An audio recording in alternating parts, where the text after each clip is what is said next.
A lot of you tuned into the XFL the first week. Unfortunately, most of you never came back. Well, we listened to you, and we made the rule changes to give you what you really want. So come back. At halftime, we'll take you into the cheerleaders' locker room. I would like to introduce all of you ladies to the one man that's going to be privileged enough to walk into your locker room with a camera. And here he is. His name is Bruno. Say hi to the girls, Bruno. Hi, girls. Have fun. Here now, Vince McMahon. Thanks for coming, Vince. Pleasure. XFL ratings are down 75% from week one. They now rival the lowest ratings ever in prime time, not just for a sports program, but for any television show. Right. Can you guarantee me right now that there will be a year two for the XFL?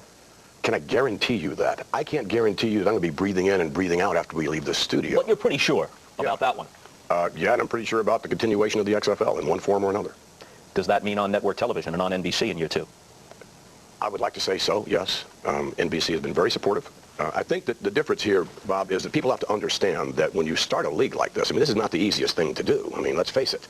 So when you start a league like this, even though we have many advantages, it's not easy. You make mistakes along the way. You correct your mistakes. You focus, and you go forward in terms of brand building. And this is brand building. This is not just television programming. And that's a thing I think that a lot of people, quite frankly, miss. I mean, it's all about, the 13 weeks and out or less in terms of television programming these days, especially with the attention span of a lot of the programmers on the network. So, I mean, again, I think that once the affiliates understand that this is brand building, I think we're in it for the long run with NBC is certainly my hope, and they've given me every indication that that is the case. It's one thing to try to build a brand on cable or elsewhere, but even on Saturday night, which has not been the best night for the networks in recent years, that airtime is meaningful, it's important, and it can't be sacrificed week after week if some improvement isn't shown. That's just common sense, right? Significant improvement. Well, certainly I don't think anything can be sacrificed. At the same time, again, I think there has to be a longer range approach. That this is not just programming. We're in it for the long run. I'm very long-range oriented in everything that we do business-wise. So, I mean, I think that once the affiliates catch on to that, and stay with it, I think we have to make a marked improvement in our television ratings. Quite frankly, I'm disappointed in them, no doubt about that. I think that, we started out with this huge television rating and dropped off. Curiosity factor, promos leading up. I think it was curiosity factor, but I think we made some mistakes as well. I mean, what were the biggest mistakes, and what can you correct, or is it too late in some cases because people have gone away? I don't think it's too late. I think that, the caliber of the play initially was not as good as it should be. The caliber of play now is fantastic. It's great. It's the same players by and large. How in the space of a month can the caliber of play improve that much? It's real easy because, we didn't have the luxury of starting, a 4-week preseason like the NFL normally does. Again, this is a startup league, Bob. You got to give us a little bit of a break here, and the media does as well, because we knew we were going to make mistakes, and we have made them. So had we started up in a longer preseason, then the teams would have been far more cohesive. They would have looked much more like NFL football, although we said all along this is not NFL football. So I think the caliber of the play now is extraordinary. It's exciting. You've got wide open offenses now, and and a lot of points are going up on the board. You've got innovations which we have made, and quite frankly, some of the network execs that cover the NFL are already talking about stealing them. You mean audio and having the cameraman on the field and Sure. a different point of view, that sort of thing, different production Sure. techniques. Right. I think they'd actually steal the scramble if they could. That's got to instead of the coin toss. Right. We call it the human coin toss. So the idea here is to start up a league in which players have opportunity, otherwise would not have an opportunity. It's a very family-friendly in terms of ticket prices. We've been averaging some 27,000 people coming to our live events, which I would suggest would rival, if not supersede, what the old AFL did when they first started, and even the NFL. Let's look at this realistically. The NFL has been at this for 75 years. It's not fair, to jump all over us and, okay, when are you guys going to die? Is it over yet? Can it please be over yet? 75 years of building a brand, and the NFL is where they are now, more power to them.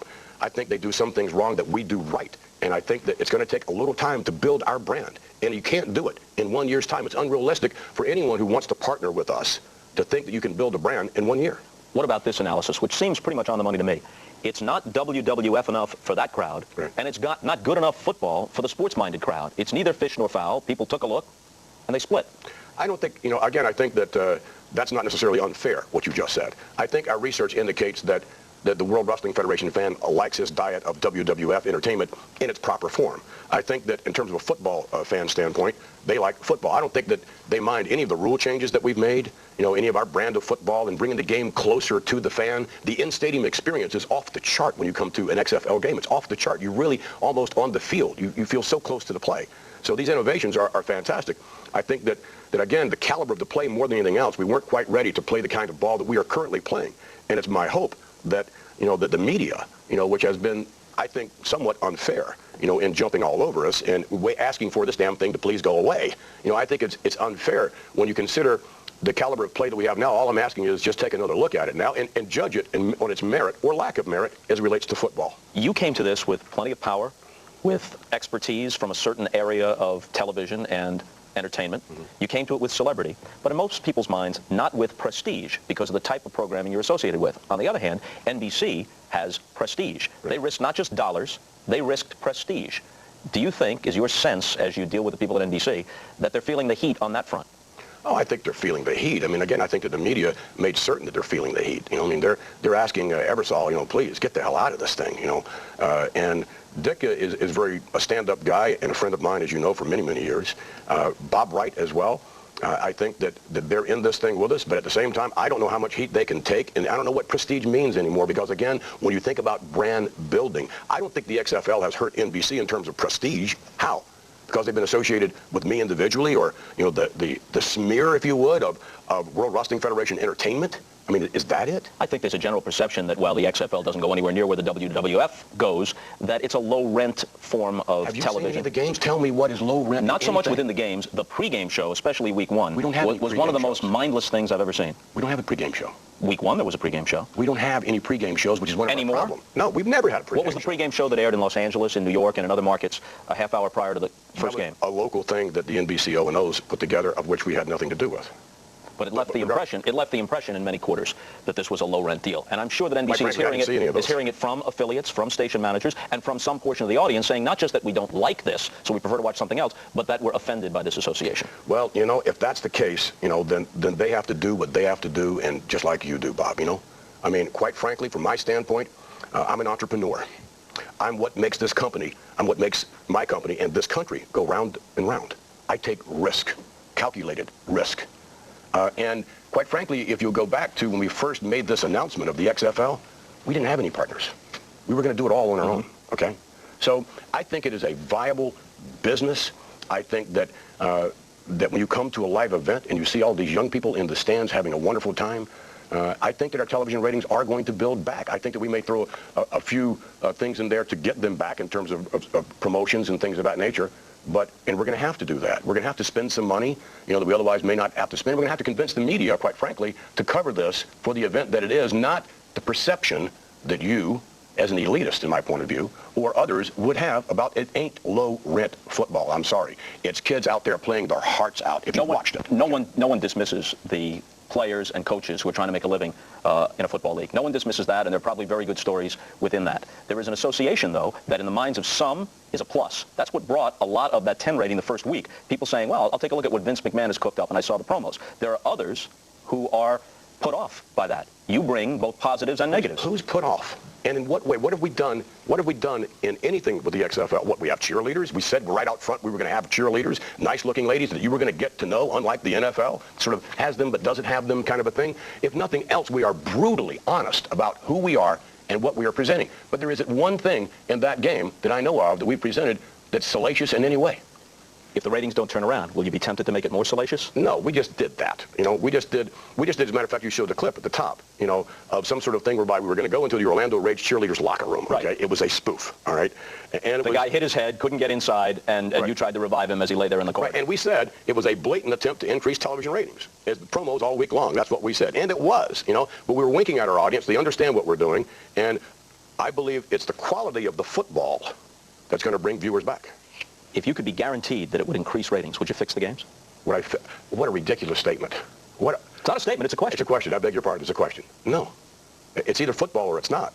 Now, if it's entertainment, then no different than I did, you know, a long time ago, you know, when my predecessors tried to pawn off that wrestling was sport years ago. You know, I mean, that's absurd. And you came out and said it's sports entertainment, and the matches are staged. Right, absolutely.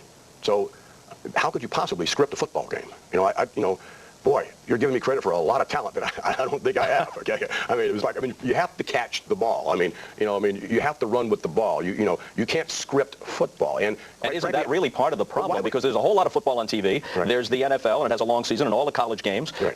And you have the World League in Europe, or the NFL Europe, I guess it's called. And if people just wanted to see football, they could pipe in Canadian Football League games. So if you can't do something significantly different at the edges, what's the real incentive to watch these games? Well, the real incentive to watch the games is because it's the best football other than NFL you can possibly watch. It's not, you know, European ball. You know, it's not college ball. This is great football. And we didn't show that in our first several weeks. We also had some production problems, things of that nature. We also had the wrong announcers out there. You know, I mean, that's part of our problem as well. We've corrected production. We've corrected announcers as we're going forward. Are WWF announcers the right announcers for football? No, they're not. No, they're not the right Will announcers. you be able to get top-flight announcers? Because I know within the business, and this is not from people necessarily who wish you ill, but within the business... Well, I'm sure there's no one who wishes me ill. Well, I'm sure there are many people who do, but I think some objective people... And why would they wish me ill? Hey, tell me, why did they want to wish me ill? The show's only an hour long. There are many people, we'll get to it in a minute, who consider what you've done on the WWF, while successful, to be objectionable. We'll get to that in a minute. A lot of first-rate announcers are reluctant to be involved in this type of programming because they feel that it carries a stigma. Well, that it's not something that would look good on their resume. On the other hand, some established guys have done it, but many have backed away. What would have no interest? So my question to you is, if you've got to get what you call the right announcers in there, what's your talent pool for that? We'll have to create talent. Talent's out there. You have to go find it. You call yourself a risk taker. You have been that. Right. If this turns out to be a grand-scale failure, what impact will that have on you? Well, you know, I get knocked on my keister. I dust myself off. Do you think in some way that this type of programming contributes? Certainly not the biggest part of it, but contributes. You don't even know what I'm going to ask you. Oh, yeah, I do. To the incivility and coarseness that's generally out there in the culture now. Does it contribute in some way? Do you pump some of that into the water supply? Maybe some. 18-year-old boy has been on trial for killing a then 6-year-old girl using wrestling moves which he saw on television. I don't know if for sure he saw them on the WWF, but he could have. No one is saying, and there isn't research to back up any direct causal relationship between seeing that or seeing war movies, but does it give you pause at all to read something like that? You're supposed to come here and know your stuff, okay? And if you're going to jump me and jump all over me, then you should have watched some of this. And you should really know your facts. Bob, I'm disappointed. Vince, I've seen some of it. Would you let me finish? Absolutely. What I'm going to say there, pal, okay? With a big smile. This is amusing. No, it's amusing you. You're amusing me. Okay, good. It's your show. We're both amused. It's your show, so, you know, you've got to have the forum here. I understand that. You know, I understood that when I came on. And I've given you the forum as well. So, to answer the question, if you stop to interrupt me, let me answer questions here. You got a situation that you don't know what you're talking about. Is the child not on trial in Florida? No, the child's been convicted. Right. Okay, he's a murderer. And if you'd have done the slightest bit of research, you would have known what the polling of the jury was, that this absurd notion that this child was practicing wrestling maneuvers was a complete hoax. Let me finish. That as a defense. Let me finish. They rejected that as a defense. Would you please let me finish? Absolutely. You know, you are? Well, you sure? You're not going to interrupt me. Let me finish. Just because I inject something doesn't mean you're not going to have time to respond. You've got plenty of time to respond and continue. To see you lecturing somebody about class, but... No, what, I don't have class? This is the Bob Costas Interrupt program, right? It's a characterization I think few would share, but it might work for you in this instance. It worked for me. I mean, take a look at the tape when you play it back. Right. How many times did Bob Costas interrupt Vince McMahon before he let him answer the question? Just to try to keep you on point. Go ahead. Sure. So, I mean, again, I think that, you know, when you look at everything that we do on balance in terms of entertainment, you stay with the storyline, Bob, okay? Our women are extremely strong. Now, I would suggest that the degradation, as you called it, of Trish, which was of her own volition, by the way. I wasn't making her do that. This is a soap opera. If you stay tuned long enough, boy, I would suggest I'm likely to get mine as far as that character is concerned, as far as the Vince McMahon character is concerned. The women involved in the World Wrestling Federation, from China all the way down, are very, very strong-willed women who, generally speaking, at the end of the day in the soap opera, get what they want and then some. But you have to stay tuned, Bob. It's not fair to take one little excerpt of this and one little excerpt of that and then generalize, okay? Let's end on this. We have to end. I'm having fun. We have to end. I'm enjoying it too, but Bob Knight is waiting, and he deserves his time as well. Coach Knight. Coach Knight is waiting. Safety of wrestlers. Not long ago, you settled a wrongful death suit with the widow of the wrestler Owen Hart. Had to pay $18 million. He was killed or died during a show in Kansas City when executing a maneuver. Right. Have you pulled back on the level of risk in some of these maneuvers? As far as anything aerial, absolutely. You know, we would never attempt to do anything like we were doing with Owen again, because out of deference to Owen, if for no other reason. But yeah, I mean, again, I think that the risk factor increases, you know, with the athletes, no different as it does in all of sport, by the way. You know, and here we have the greatest entertainers in the world in World Wrestling Federation Entertainment, and I dare say some of the greatest athletes as well. They do jump that risk thing quite often, absolutely. Vince, we got to go. Oh, it's too bad. This is such a delightful show, Bob. Thank you so much for having me on. I appreciate your coming on. Oh, Thank you very much.